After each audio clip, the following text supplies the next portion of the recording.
My name is Leo Martinez, and I'm 31 now. If you rewind 4 years, you'd have found me working in a little electronics shop right here in Phoenix, Arizona. The title salesman always felt a little too grand for what I did.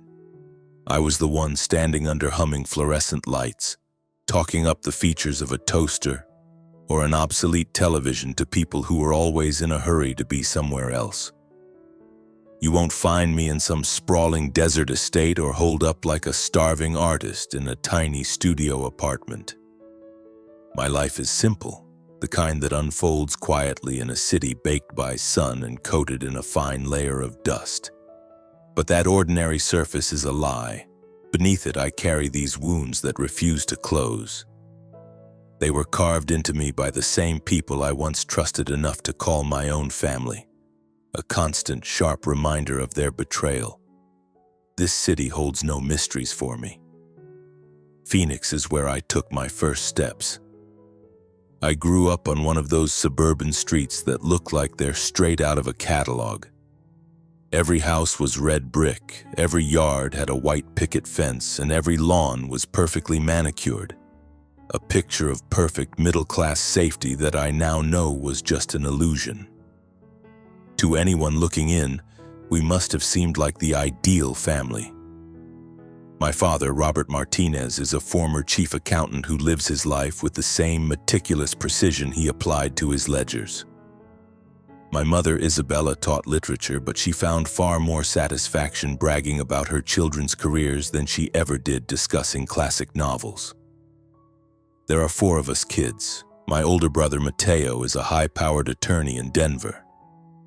My older sister, Sophia, performs brain surgery in San Diego, and my younger sister, Luna, graduated from Caltech with a chemical engineering degree.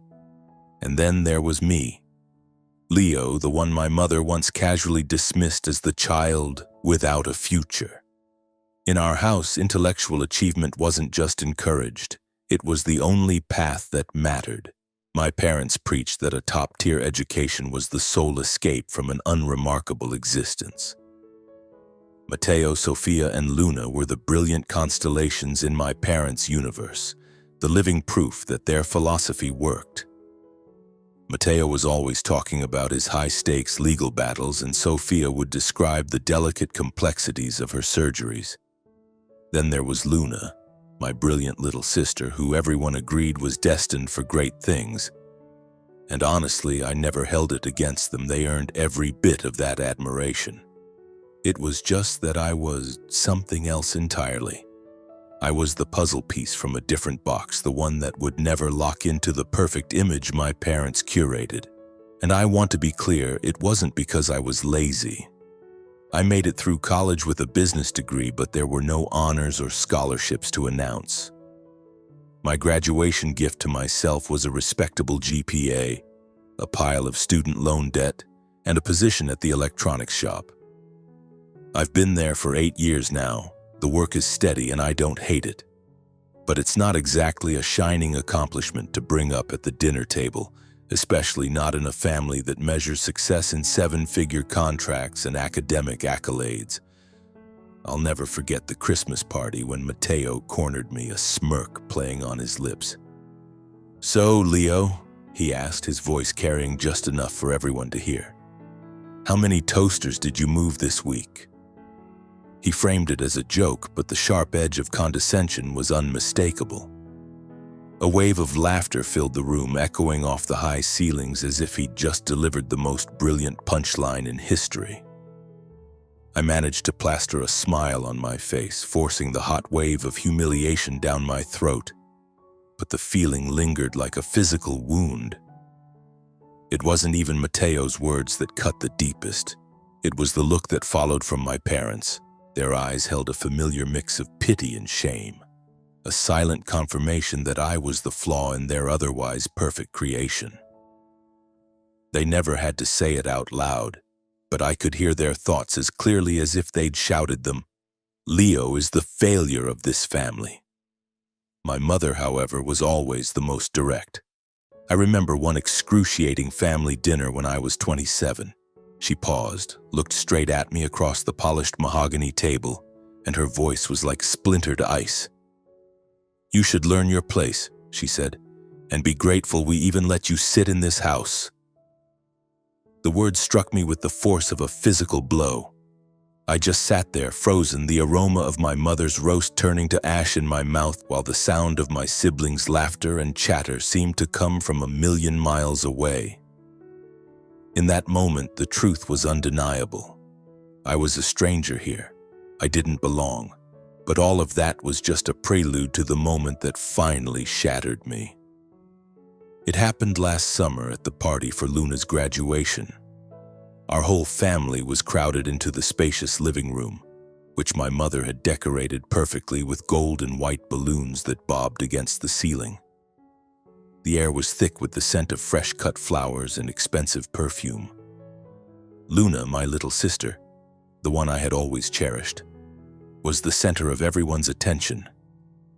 She looked luminous in a simple white dress, clutching the diploma from Caltech that represented her brilliant future. My parents were glowing, endlessly recounting how 3 major corporations were already fighting over her, offering salaries that made my own yearly income look like a rounding error. All around them, relatives and my parents' friends nodded along, their faces masks of impressed approval.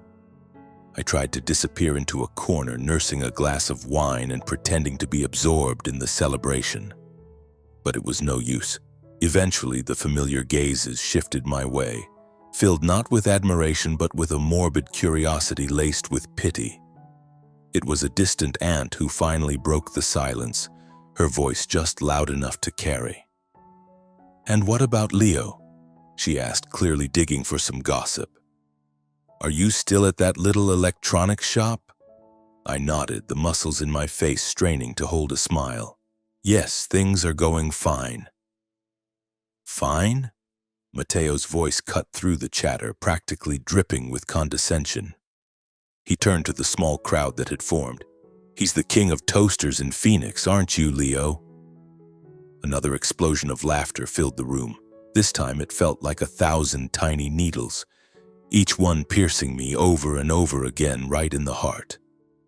My eyes darted to my parents, desperately searching for a flicker of support, a single word to shut it all down.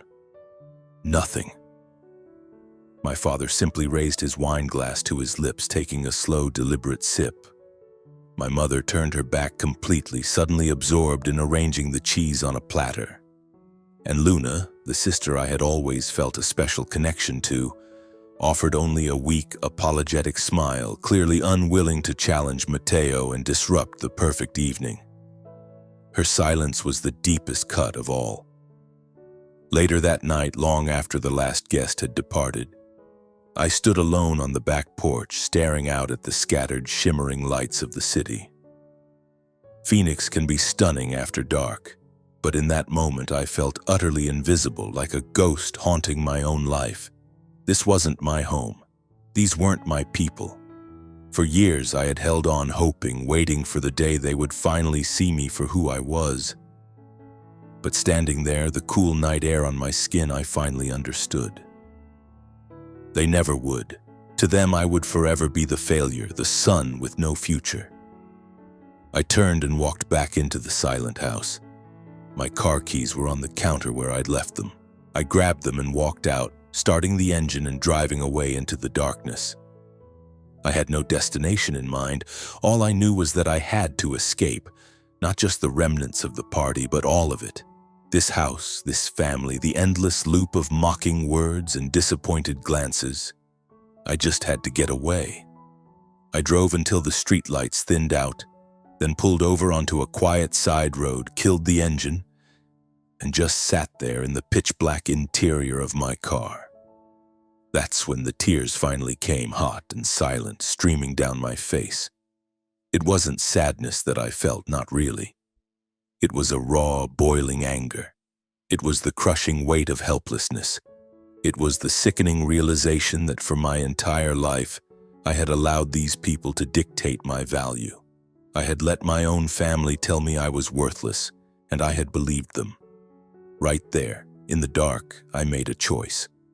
I was leaving Phoenix. I would sever every tie, cut off all communication. I was going to build a new life, not to show them what I was capable of, but to finally show myself. I had no idea what was waiting for me out there, but I knew with absolute certainty that I could not spend one more day suffocating in the shadow of their contempt. The next morning I packed. It didn't take long. I owned so little. A couple of boxes of clothes, my old laptop, and the money I'd managed to put away. There were no dramatic goodbyes, no farewell letter left on the kitchen table.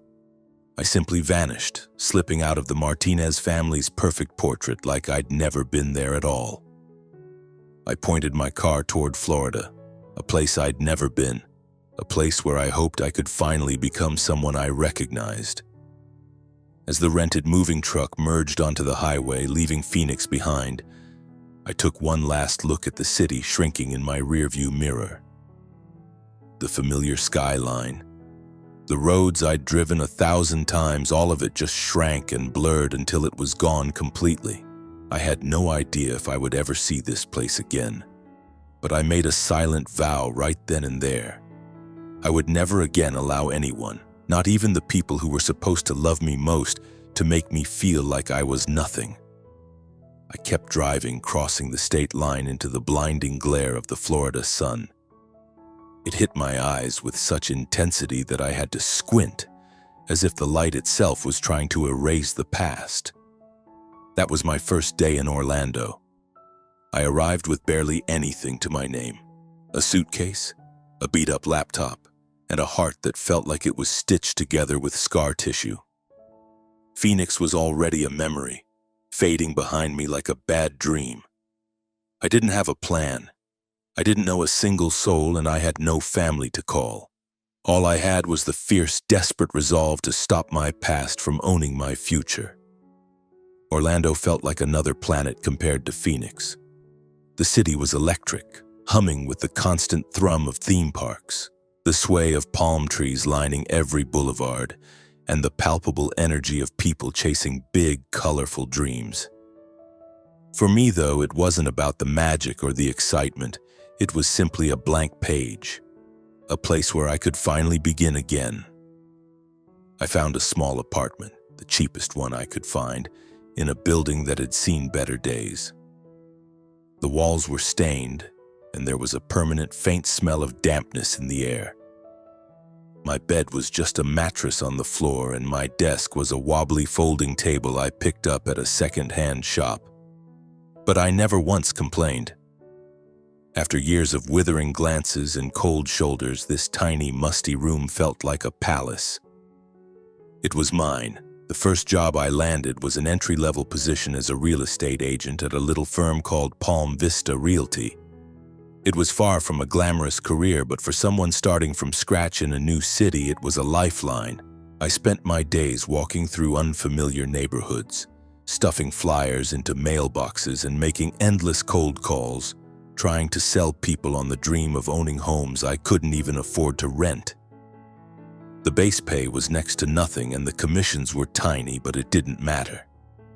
Every single day I went to work was a declaration of independence. It was me telling myself, "You are not the failure they made you out to be." Those first few months at Palm Vista were a grind. I can still picture my first real client meeting. It was a young couple, full of excitement, looking for a little vacation condo near the parks. My voice cracked as I tried to speak. I fumbled my words, completely blanking on the square footage and the current interest rates.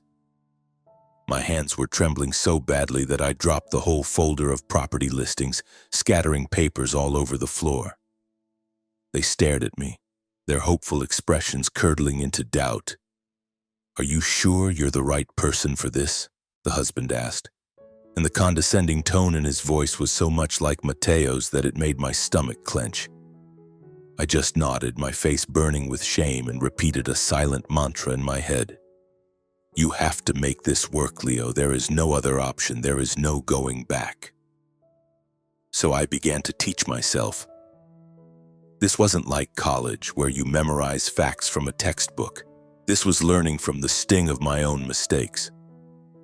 I poured every spare hour into it, I stayed up late every night devouring books and articles about the real estate market, from appraisal methods to local zoning laws. I watched countless hours of videos and listened to podcasts from top brokers, scribbling notes on legal pads until my hand cramped. Slowly, I taught myself how to speak with authority, how to meet a client's gaze without wavering, and how to transform a hard no into a future possibility. I started to grasp a fundamental truth about this business. It didn't matter where you came from. All that mattered was the value you could provide. While grinding away at my day job, I decided to take a stab at social media. I've never been the kind of person who likes to be in the spotlight, but I recognized that to get ahead, I needed to build a reputation. So I started a TikTok account. I began posting short, simple videos, sharing tips for first-time buyers, breaking down market reports, or sometimes just telling a funny story about my day. In the beginning, my videos were a ghost town. They'd get maybe a dozen views, probably from old high school acquaintances back in Phoenix who were curious about what the Toaster King was doing now. But I kept at it. I forced myself to learn video editing, how to pick the right trending audio, and how to talk to the camera in a way that felt engaging. And then gradually things started to shift. 10 views turned into 100, and 100 into 1,000. One afternoon, I posted a video titled 5 Mistakes to Avoid When Buying Your First Home. I checked my phone an hour later and it had over 50,000 views. I had to refresh the screen 3 times just to believe it.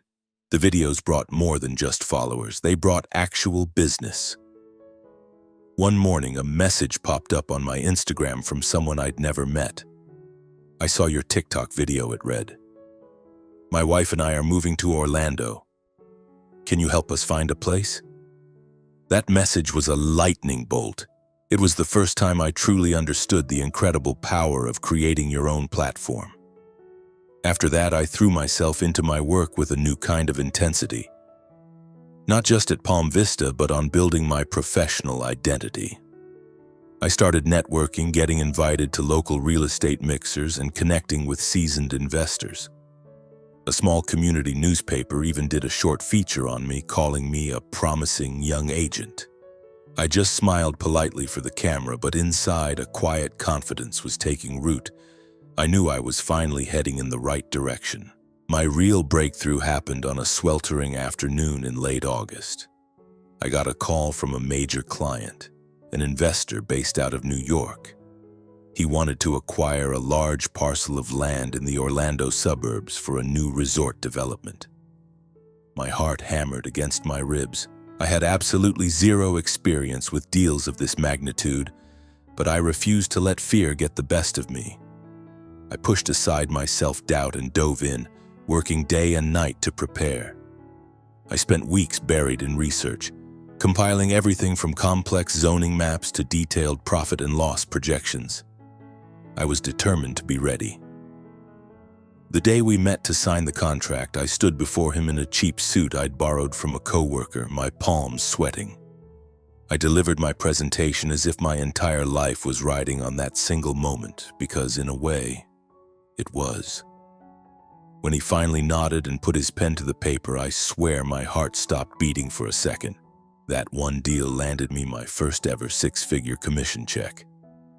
I took that money and instead of buying a flashy car or a bigger apartment, I invested it. I poured every dollar into another parcel of land on the outskirts of Orlando. It was a massive gamble, but I trusted the exhaustive research I'd done, relying on every hard-won lesson from the past few years.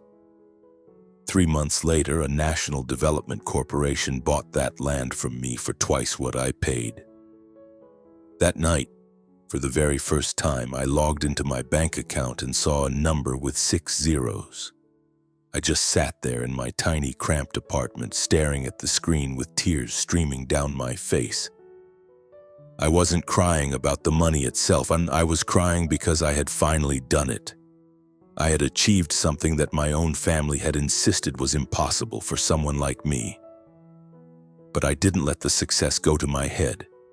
I didn't change my life. I kept living in my small apartment, wearing the same ordinary clothes and cooking my own dinners. I didn't feel the need to flaunt my success because this journey was never about impressing anyone else. It was about proving something to myself. There was, however, one secret goal I held on to, one thing I was working toward for someone else. A special gift for my father. For all his coldness and harsh judgment, my father had once years ago confessed a secret dream to us kids. "Before I die," he'd said, a rare, wistful look in his eyes, "I just want to drive a real supercar one time." He'd always talked about a Lamborghini, so I decided I would buy him that car for his 65th birthday. I even passed on a couple of promising investment deals so I could put that money aside. Looking back, I'm not entirely sure why I was so determined to do it. Maybe some small, buried part of me still harbored a foolish hope that a grand gesture like that could finally make them see me. 3 years passed here in Florida. In all that time, I never once initiated contact with my family. My mother and Luna sent a handful of texts in the beginning, to which I sent only brief, vague replies saying I was starting over. As far as I could tell, I had simply faded from their world, and maybe it didn't even register. But I didn't care. I was too busy building my new life, too focused on becoming the person I was always meant to be. By then, Phoenix had become a distant, hazy memory, like a dream I wasn't sure I wanted to remember. Then one morning in early autumn, as I sat in my small office in Orlando, the warm sunlight slanting through the blinds, my phone buzzed. A message. It was from my father. "I'm turning 65 this year," it read. "The whole family is getting together. If you have time, you should come back." Then tacked on at the end were the words that stopped my breath. "But it's probably better if you don't, to avoid any embarrassment." I just stared at the screen, a familiar tightness seizing my chest. Even as simple text, those words sliced right through me, tearing open wounds I thought had long since healed. To avoid embarrassment. I could practically hear his voice, cold and dripping with that old, familiar condescension, as if my very existence was a stain on their reputation. A huge part of me wanted to just hit delete and go on with the life I had so carefully constructed here in Florida. But there was another part, a smaller, weaker part that I hated, that still craved their acceptance. And that part wouldn't let me ignore it. For 3 years, I had been working towards this one moment. I had been saving for a specific gift. A metallic silver Lamborghini, the car my father had always dreamed of. I had poured my energy into making it happen, even passing up profitable deals to make sure I had the money set aside. It was never about showing off. It was about a desperate hope that for once, just once, my father would look at me with something other than disappointment. That he might see me with pride or even just respect. I knew how naive it sounded, but that single, foolish dream was the last fragile thread connecting me to the idea of family. The day I finally went to buy the car, the Orlando sky was a piercing, cloudless blue. I drove my beat-up sedan to a high-end dealership downtown, a palace of glass and steel where the cars were arranged like priceless sculptures. The moment I walked in, dressed in a simple button-down and jeans, I felt like an intruder.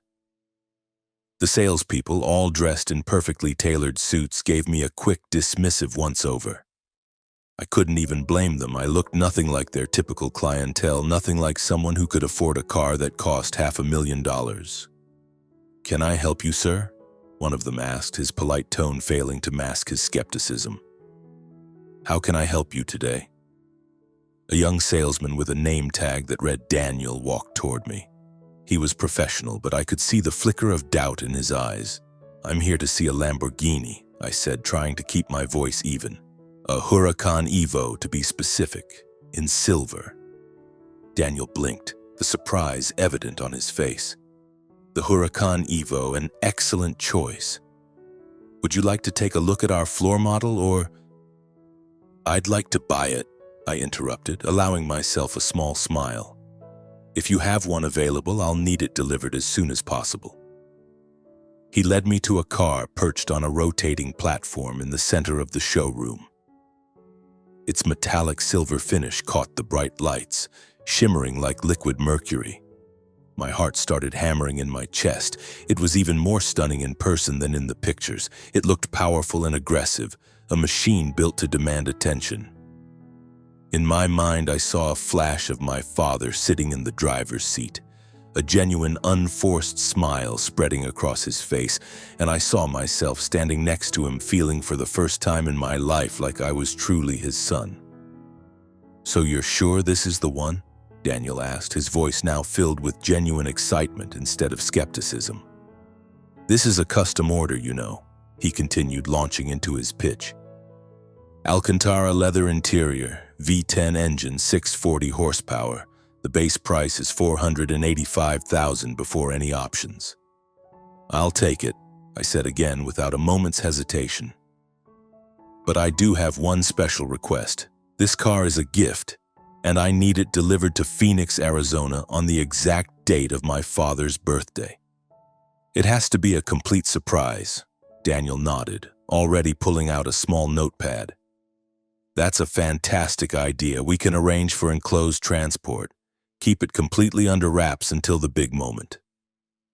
Do you want to add any special touches to the reveal?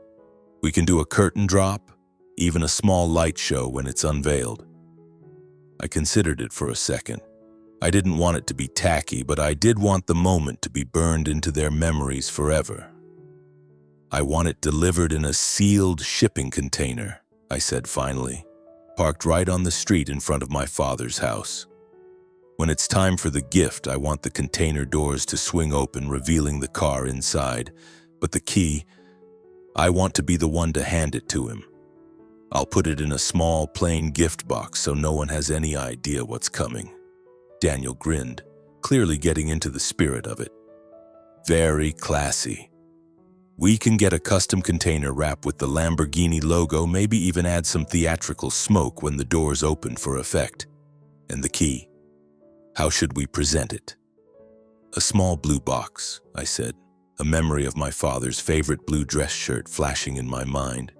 Blue is his favorite color, and just a simple white ribbon, nothing too flashy. I want the surprise to be the key itself, not the box it comes in. I don't want anyone to guess how valuable it is until they see the car. "Perfect," Daniel said, scribbling down the details. "We'll coordinate everything with the transport company to ensure a flawless arrival. Would you like to include a card, a personal message?" I shook my head. "No card. I'll say what I need to say when I give him the key." In truth, I had no idea what those words would be. Maybe just something simple. "Dad, you always wanted this. I made it happen." The entire process of finalizing the purchase and arranging the complex delivery took almost a full week. I wired the single largest sum of money I had ever spent in my life, watching the number in my bank account plummet. But I didn't feel a single shred of regret. Every time I pictured the look on my father's face when he saw that car, I knew it was all worth it. I went back to the dealership a few more times that week just to check on the preparations, making sure every last detail was perfect. Daniel and his team were incredible, even letting me take the car for a short spin around their private lot. The second my hands gripped the steering wheel and I heard that engine roar to life, I finally understood my father's obsession. But I didn't drive it for long. This car wasn't for me. It was for him. I finally left the dealership holding the small blue box. Inside, nestled on a velvet cushion, was the sleek, heavy Lamborghini key, the gift I was banking on to finally earn my father's pride. The day I started the long drive back to Phoenix, a soft rain was falling, tracing paths down the windshield like the tears I'd refused to shed 3 years earlier. The highway stretched out before me, a gray ribbon disappearing into the horizon. I had no idea what to expect when I got there. A hug from my mother?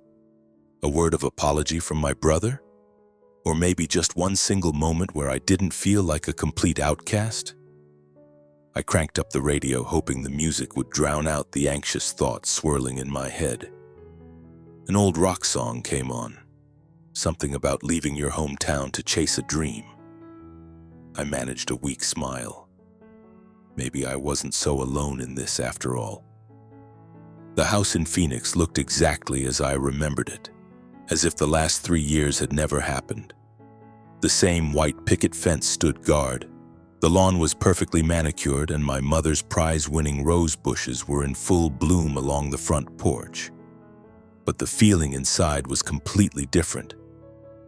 As I pushed open the front door, a wave of noise washed over me. The loud chatter of a party in full swing, music playing from a speaker, the clinking of glasses. The house was packed. Neighbors, my parents' friends, my father's old colleagues from the firm, and a sea of distant relatives I barely recognized were all crammed into the living room. I just stood there in the doorway, clutching the small blue box, feeling like an intruder who had accidentally wandered into the wrong house. "Leo," a voice snapped me out of my trance. It was my mother. She was standing across the room in an elegant silk dress, a glass of champagne in her hand. Her eyes met mine, but there was no warmth in her gaze, only surprise. "You actually came," she said, her voice flat. "Yes," I answered, fighting to keep my own voice from shaking. "I wanted to be here for Dad's birthday." She just nodded once, then immediately turned back to the woman she'd been talking to, dismissing me as if I were a waiter. I saw my father holding court in the center of the room, looking exactly the same, though his hair was more silver now. He was telling some story from his accounting days, his voice booming over the party noise. He caught my eye for a fraction of a second, gave a curt, almost imperceptible nod, and then went right back to his anecdote. No handshake, no smile, nothing. A familiar heaviness settled in my chest, but I shoved it down. "This isn't about you," I told myself. "This is for Dad." Matteo and Sophia made their grand entrance a few minutes later, looking like they'd just stepped off a movie set. Matteo, in a ridiculously expensive suit, was already regaling a small crowd with a story about his latest high-profile case in Denver. Sophia, her blonde hair perfectly styled, was describing a complicated brain surgery she'd just performed. And there was Luna, my youngest sister, as radiant as ever, surrounded by a circle of her friends from Caltech, laughing at something one of them had said. They all glanced my way, but their expressions were no different from my parents'. That same old blend of detached curiosity and faint disdain. "Still selling toasters, Leo?" Matteo called out, his voice laced with that familiar, stinging sarcasm. I just smiled and didn't answer. I refused to get into it with him, refused to let him pull me back down into that dark place of shame and self-loathing. But he wouldn't let it go. "Heard you took off for Florida," he continued, speaking to the group but looking at me. "What are you doing down there? Hawking TVs on the beach? Sounds like a real party." A few of Luna's friends snickered. I could feel the blood rushing to my face, but I clenched my jaw and dug my fingers into the gift box in my pocket. Just then, as the air felt thick enough to suffocate me, a gentle hand landed on my shoulder. I turned, and for a second, my heart just stopped. It was my grandmother. She was standing right there, looking smaller and more fragile than I remembered, her hair as white as spun silk. But her eyes, when they met mine, lit up with pure, uncomplicated joy. "Leo, my sweet boy," she said, her voice shaking with emotion. "I have missed you more than you know." I wrapped my arms around her, burying my face in her shoulder and breathing in the familiar, comforting scent of her lavender soap. My grandmother was the one person in this entire family who had ever looked at me without judgment. Every summer as a kid, I'd spend a week at her small house in the country, running through the tall grass and listening to her tell stories about her life. She was my sanctuary, the only one who ever made me feel like I was enough. "I missed you too, Grandma," I whispered, my throat thick with unshed tears. We found a quiet corner away from the noise and the performative conversations. She asked me all about my life in Florida, about my work, about everything I'd been through, and I told her not to boast, but because I wanted her to know that I was finally, truly okay. She just held my hand and smiled, her eyes crinkling at the corners. "You were always a special boy, Leo," she said softly. "Don't you ever let anyone convince you otherwise." A little while later, the music softened, and my mother announced it was time for the gifts. A hush fell over the living room as everyone gathered around my father. In the corner, a long table was draped in a white silk cloth, piled high with lavishly wrapped presents. There were boxes covered in shimmering paper and tied with gold ribbons, and others in ornately carved wooden cases. My father stood beside the table, a proud, satisfied smile on his face as he read the name on each gift before opening it. First was a 30-year-old bottle of Bordeaux from Matteo. My father held it up for everyone to see, and a wave of impressed murmurs rippled through the crowd. Next came a set of custom limited edition golf clubs from Sophia, followed by a valuable antique map from Luna.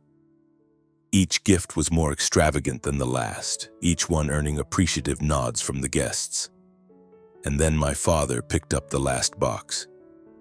He read the tag, "From Leo Martinez." The room fell silent. He held up the small blue box, a look of confusion on his face. Then he let out a short, derisive laugh. "What's this supposed to be?" he asked the room. "A paperweight? Or some little toy from that store of yours?" A fresh wave of laughter, sharp and cruel, echoed through the room. He shook his head, still smirking, and tossed the box into a corner of the table without even bothering to open it. Then he simply moved on, as if my gift, as if I didn't exist. I felt the floor drop out from under me. That little box, the one that held 3 years of my hope and hard work, had just been dismissed like a piece of garbage.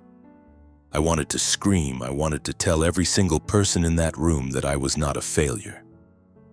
But the words wouldn't come. I was paralyzed, my heart fracturing into a million pieces. My grandmother, the only person in that entire house who was really looking at me, gently squeezed my hand. "Are you all right, Leo?" she whispered, her eyes full of worry. I managed to nod, but the smile I tried to give her felt like broken glass. "You don't have to stand for this, you know," she said, her voice soft but firm.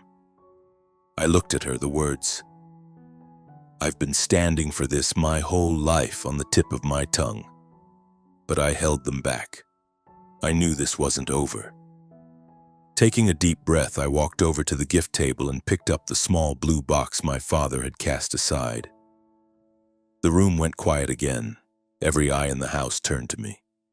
My father scowled, clearly annoyed that I was interrupting his party. "What do you think you're doing, Leo?" he demanded, his voice sharp with irritation. "Are you trying to make a scene with your little toy?" I didn't answer him. Instead, I slowly opened the lid of the box, tilting it so everyone could see the sleek silver Lamborghini key sparkling under the chandelier. A confused murmur spread through the room. Then Matteo let out a loud, braying laugh. "What is that? A keychain? Did you get that from the prize machine at your electronics store, Leo?" The laughter exploded again. From Sophia, from Luna, from relatives whose names I couldn't even recall. They all thought it was a pathetic joke, a desperate cry for attention from the family failure. I didn't say a word. I didn't have to. I just pulled out my phone and dialed the number for the transport company I had spoken to a dozen times over the past week. "Open the container now," I said, my voice quiet but firm. Outside, through the large bay window, people started to notice the massive, unmarked shipping container that was parked on the street directly in front of the house.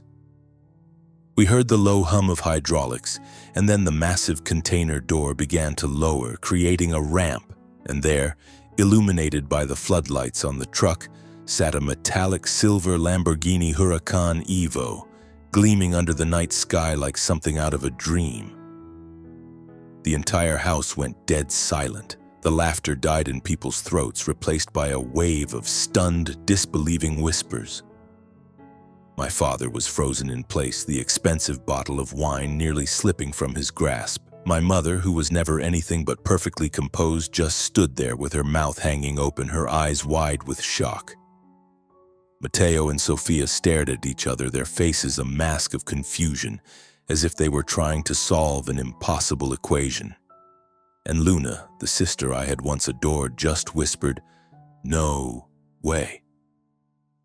A buzz went through the crowd as guests started pushing toward the door, craning their necks to get a better view. The car just sat there, magnificent and powerful. The exact dream my father had confessed to me years ago in one of his rare, unguarded moments. I walked into the center of the silent room, the key still in my hand. I looked directly at my father, and for the first time I felt no anger, no resentment. Just a strange, quiet sense of release. "This is for you, Dad," I said, my voice perfectly steady. "My birthday gift." I held his gaze. "You told me once that you wanted to drive a Lamborghini before you died. So I saved for 3 years. I passed on other investments to make sure I could make this dream come true for you. I really hoped you would like it. But it seems I was wrong." No one said a word. The silence in the room was thick and suffocating.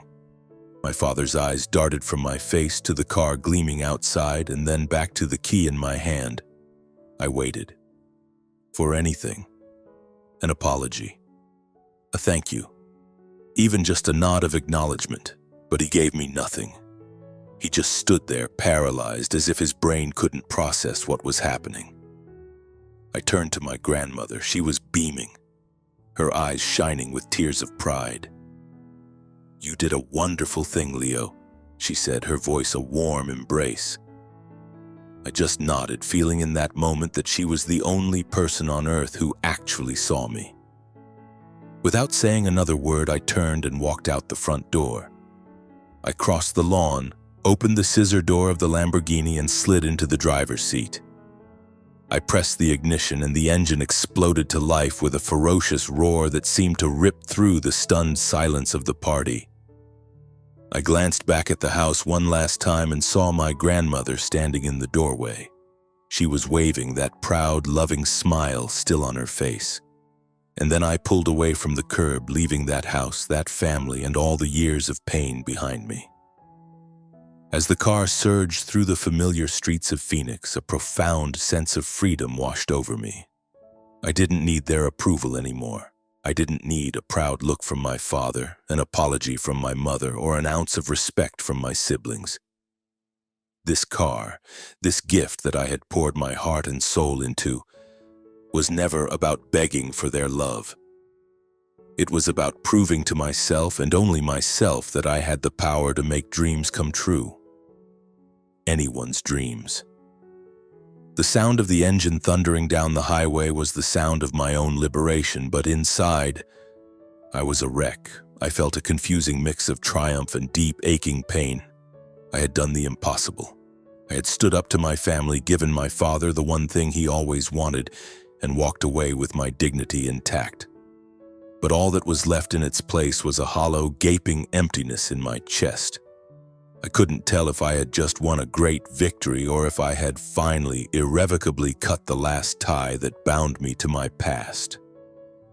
Later that evening, I was sitting alone in a room at a 5-star hotel in downtown Phoenix, lost in a fog of thoughts when my phone screen lit up. It was Luna, my youngest sister, the one I had once believed was on my side. I stared at her name, my thumb hovering over the green answer icon.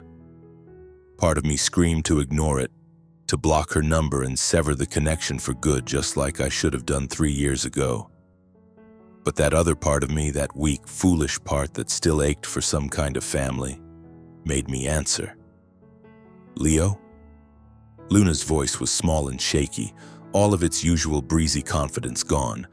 Are you okay?" A dry, humorless laugh escaped my lips. "I'm fine," I said, my own voice surprisingly calm. "Why are you calling?" There was a long pause on the other end of the line, as if she was trying to assemble the right words. I wanted to say I'm sorry," she finally stammered, "for tonight, for the way everyone treated you, for the way I treated you." I didn't answer right away. I just listened to the silence on the line. I could still see her face in my mind, the way she looked away when Matteo made his cruel jokes, the slight, dismissive smile she wore when everyone laughed at my small gift. But the voice on the phone now didn't sound like it was faking. It sounded broken, full of genuine remorse. "What happened after I left?" I asked, not sure I even wanted to hear the answer. Luna took a shaky breath. "After you drove away, the whole house went completely silent. Nobody spoke for what felt like forever. Dad just stood by the window, staring out at the empty street like he was in a trance.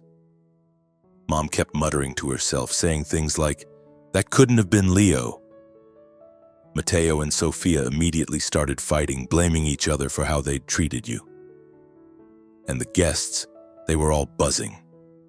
People were whispering, asking where you could have possibly gotten the money for a car like that. A few of them even said they'd seen your videos online, that you were some kind of big shot in Florida real estate." My knuckles were white from gripping the phone. I felt a crushing pressure in my chest. "And then what?" I asked, my voice barely a whisper. "After the guests finally left," Luna continued, her voice dropping even lower, "we all just sat there in the living room. Dad didn't say a word. He just kept staring at the empty spot on the table where your little blue box had been. Mom pulled out her phone and searched your name online, and that's when they saw it all." Her voice cracked as if she was about to cry. "They saw your TikTok account with all those followers. They saw the videos of you with those real estate executives, the live interviews where you were analyzing the market. They saw everything. No one could believe it was you. Matteo kept saying it had to be a different Leo Martinez. Sophia didn't say a word. Her face was white as a sheet. And Dad just sat there staring at the phone, completely silent. I closed my eyes, letting her words wash over me. I could see them all so clearly in my mind.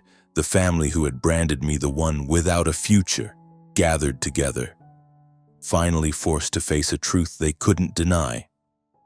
I was not the failure they had created, but instead of the victory I had imagined, all I felt was a profound, aching hollowness.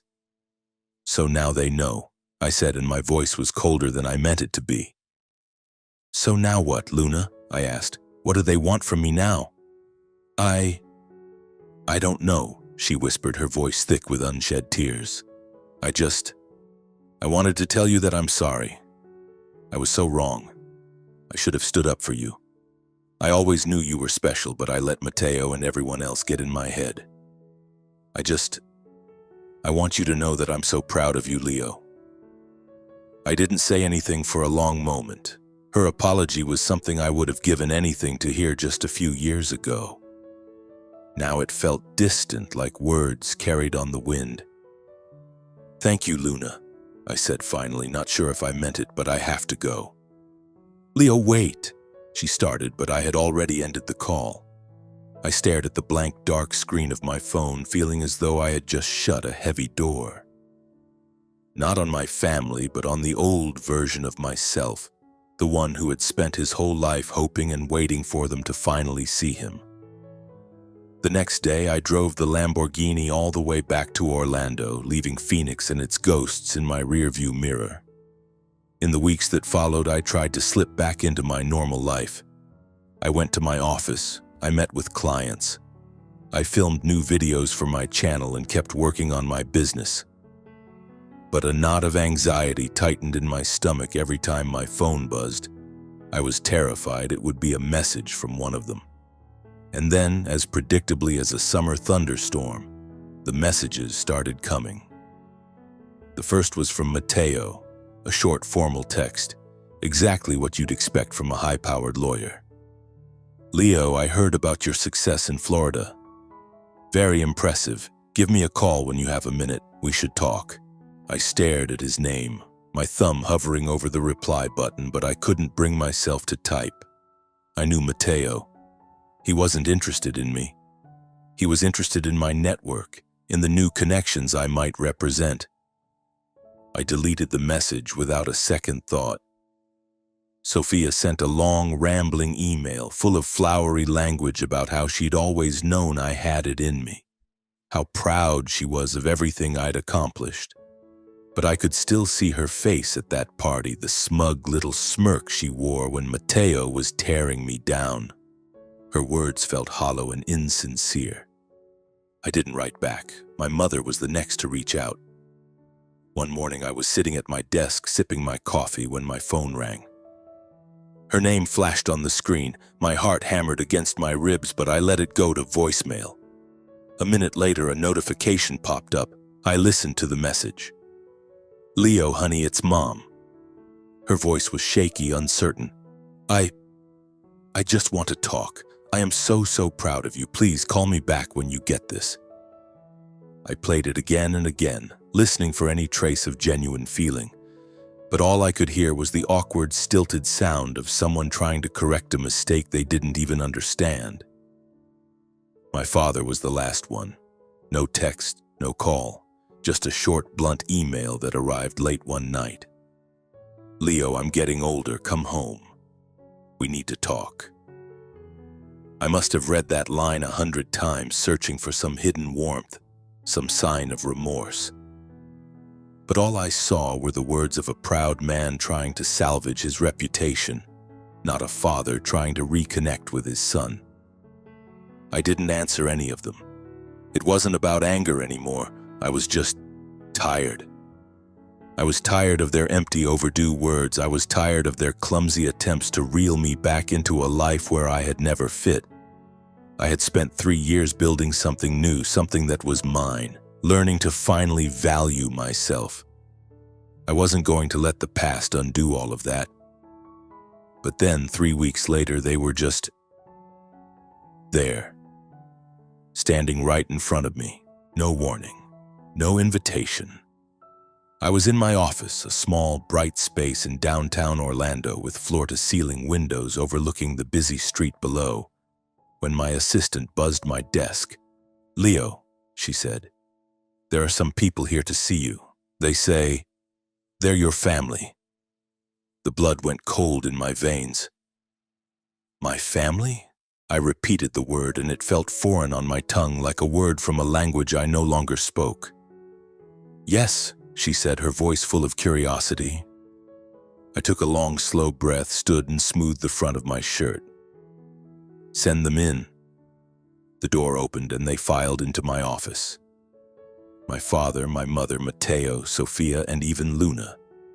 They stood there in their expensive, perfectly tailored clothes, but none of it could hide the strained, awkward energy that filled the room. My father, as tall and imposing as ever, had dark circles under his eyes, as if he hadn't slept in days. My mother, wearing one of her signature silk dresses, was trying to force a smile, but her hands were clenched so tightly together that her knuckles were white. Mateo and Sophia hovered near the back, refusing to meet my eyes.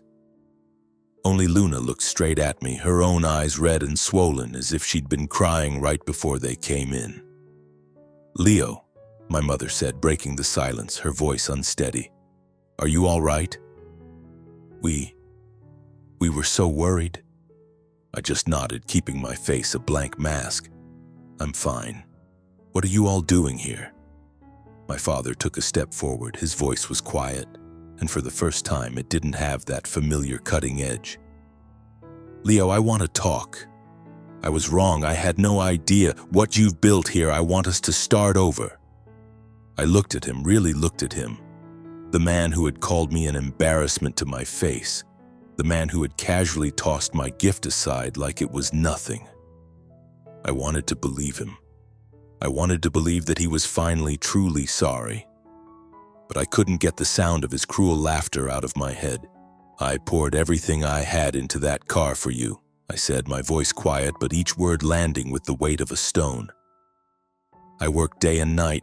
I passed on other deals just so I could give you the one thing you always said you wanted.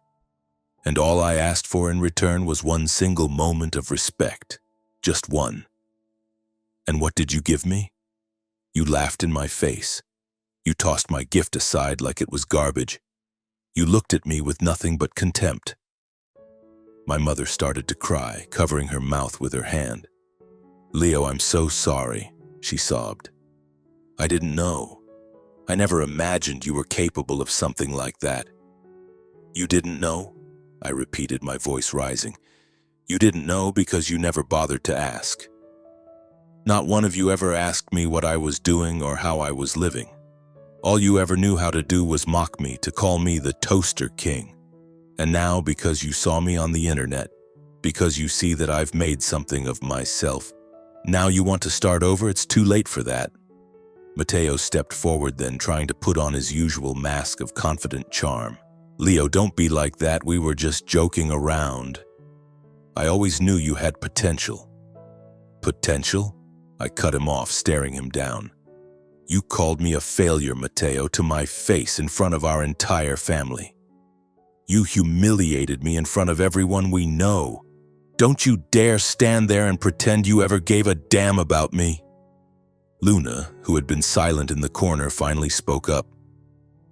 "Leo, I am so sorry. I know I messed up. I should have been there for you.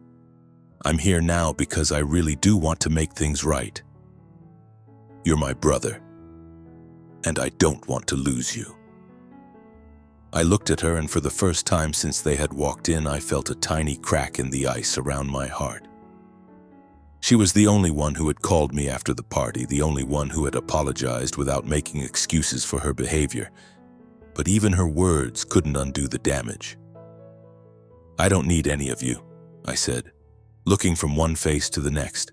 "I spent my entire life begging for your approval, and it finally taught me something. I don't need it. I built this life for myself, and I'm going to keep living it without you." My father moved closer, reaching out to put a hand on my shoulder. "Leo, son, I'm an old man. I don't want to lose you." I pulled away from his touch. "You already did," I said, and my voice was like ice. "You lost me a long time ago. It wasn't today, and it wasn't at the party. It was every single day that you looked at me like I was a disgrace to this family." I turned and pulled open my office door. "Thank you for visiting," I said, my voice flat and final. "But I have work to do." They left without another word. As they filed out, Luna gave me one last pleading look, her eyes full of tears, but I didn't say anything. The moment the door clicked shut behind them, I collapsed back into my chair, a wave of exhaustion washing over me. It felt like I had just set down a weight I'd been carrying my entire life. I wasn't angry anymore. I just didn't care. After they were gone, I sat there for a long time in the silence, listening to the quiet hum of the air conditioning as the bright Orlando sun streamed through the windows. I watched the traffic moving on the street below, all those people hurrying on with their own stories, their own lives. And for the first time, I felt a sense of genuine peace. It wasn't freedom from my family. It was freedom from my need for their acceptance. I had wasted so many years waiting for a look of pride from my father, a word of apology from my mother, or a moment of connection with my siblings. But I finally understood that I didn't need any of that to have value. I decided to sell the Lamborghini. It wasn't about the money. It was about letting go of the last symbol of my foolish, childish hope. I called the dealership back in Orlando, and they found an interested buyer within a week. I watched from my office window as the transport truck came to take it away. And as it pulled out onto the street and disappeared, I felt the final pages of a long, painful chapter of my life turning over. I didn't keep a dime of the money from the sale. Instead, I used all of it to fund a project I had been thinking about for a long time. a small foundation to provide grants and mentorship for young people who had been cast out by their families. Kids like me, who had been made to feel like they didn't belong. I wanted to give them the support they needed to build their own lives, to prove to themselves that they could write their own stories. But there was one last dream I needed to fulfill. Not for my father and not for my family. This one was for the only person in that house who had ever truly loved me for who I was. This one was for my grandmother. She had always dreamed of retiring to a small farm in the country, a place where she could wake up to the sound of roosters crowing and spend her days tending a garden. The summers I spent at her little house when I was a boy were the only truly happy memories of my childhood. She was the one who taught me how to plant tomatoes, how to feed the chickens, how to find constellations in the night sky. She deserved to have her dream. This wasn't a gift to make a point or prove my worth, it was just for her. I found the perfect place, a few acres on the outskirts of her town in Arizona.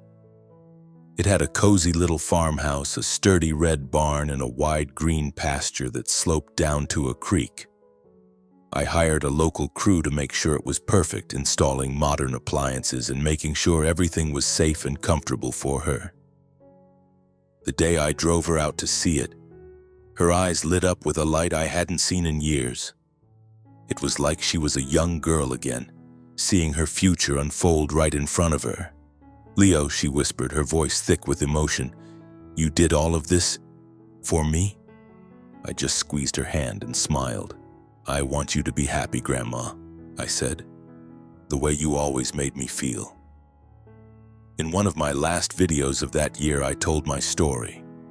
Not to brag about my success or to air my family's dirty laundry, but to send a message to anyone out there who might be trapped in a toxic situation. I told them to be brave enough to walk away from whatever is causing them pain, even if it's the people who are supposed to love them the most. Family doesn't get to decide who you are. You are the only one who gets to define yourself. That video was shared millions of times. I got thousands of messages from people all over the world telling me that my story had given them the strength they needed to change their own lives. So what about you? Is there a story you need to tell? I'd love to hear it.